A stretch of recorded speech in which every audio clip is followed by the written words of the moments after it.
So we're talking about embellishment or outright lying when you're a political candidate. Well, this is even worse. This guy's already been elected to things.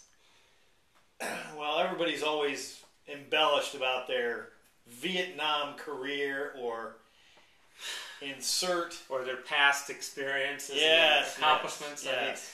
I mean, every time I had to listen to Mike Turner campaign and talk about all the great things he did for the city of Dayton. Missile Mikey, as I call him. We got Monsanto Hall and Missile Mikey. Okay, great. But, you know, if he was that good, why didn't he get reelected again? But now we've got a guy in Connecticut who's claiming he had served in Vietnam when in fact he had 5 deferments while he was at Harvard and then got into the Marine Corps National Guard. And he's pretty much toast. Well, Dick Cheney had 5 deferments too. Maybe legitimately, since his heart was so bad, he would have had a heart attack, huffing it uphill, whatever they sent out to do. Considering how Dick Cheney shoots, it's probably better for all of us. Friendly fire from an unfriendly man. Yeah, well, yes, he shot his own. He never could get bin Laden, but whatever. And we have the great oil spill to thank him for as well. But no, you know, we have our addiction to oil to thank for that. So yes, let's not. But I find it interesting that, you know, we're finding out basically on the day of the primary that. Yes. Isn't that almost feel like a takedown, doesn't it? Yeah, it's kind of like, are we sparing something here, the public, from something worse? Well, I don't know. It's a very interesting thing because Chris Dodd, who is an absolute bum, he's a Democrat. What more do you expect? But he's a guy who, I think he only had like $500 donated to his campaign from his district. Who? Dodd? Yeah, all the rest of it came from out of state. Well, he was a major, you know, he's a major guy for Wall Street. I mean, yeah. He's a banking guy. And you finally saw the tea leaves on the wall. You know, I just find it interesting that they took Blumenthal down, much like they took down the governor, you know, over his quite, you know, legitimate infidelity with... In South Carolina? No. Which governor infidelity are we talking about? Well, yeah, there is. He was in love. Which one are you talking about? You know, the guy could afford it. The guy who could afford it? He paid for, you know, services. Oh, in New York. Yes. Yes. Spitzer.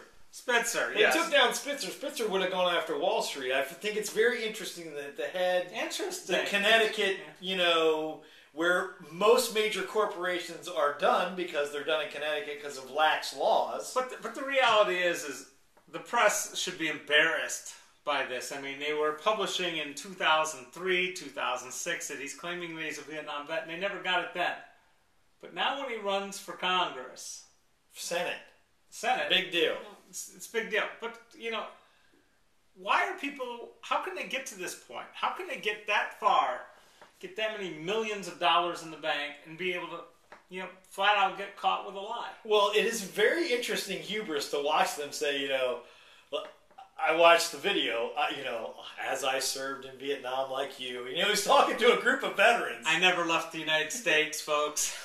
Of course, veterans don't have a very good record of, you know, taking care of their own as they swift-boated carry a legitimate hero by their own veterans group. So, you know, they shoot their own. They've lost some credibility, in my opinion, and they probably don't deserve set-aside contracts. Oh, I'm going to get close to the heart. Sorry, just kidding. I've got to really ask the question for the New York Times to run this late. What's going on? And I think all of us should. I think we need to be looking very carefully at these embellishments and padded resumes. I think it happens a lot. I employed a young woman. She claimed she had a master's degree in some sort of, you know, thing on her resume. Right. On her resume. But she didn't. Now, they wouldn't let me fire her because she was in a protected category. Oh, wonderful. Well, woman over 45. So there's only one non-protected category. Me. I can get fired for anything. But if you got a skirt or you got a color, you are protected. Now, the only major faux pas, see, and I've counseled young people on this, is don't go to college. Just claim you went to college. It's all about, look, as long as you don't lie on your application and sign it, that's the only... I often get resumes here, and they have colleges attended, but they don't have graduation dates or degrees, and they sort of make it sound as if. You can't do anything. A resume is merely a resume. They didn't sign off on it. Right. It is a marketing device. We know marketing is filled with embellishments. So maybe we need job apps to be filed and signed off on before you get to run for office. Well, that's right. It's an application. You're exactly right. Instead of worried about who signed your petition and said they want you to run when they really have no clue about you. Why don't we have you certify a document saying what your qualifications are, your skills, etc., etc., so that when you screw up or we catch you in it, we can toss you on out real easy. It's like, when you asked Mikey, I mean, how did you pay off your mortgage in 2 years out there? He carries no mortgage. No. But, there's no app, you're right. MTC pays very well. No. The Recycling for the Dayton Development Coalition to his wife pays very well as well. We get nothing. They get a paid-off house. And we get Midwest. So, enough about this embellishment, but,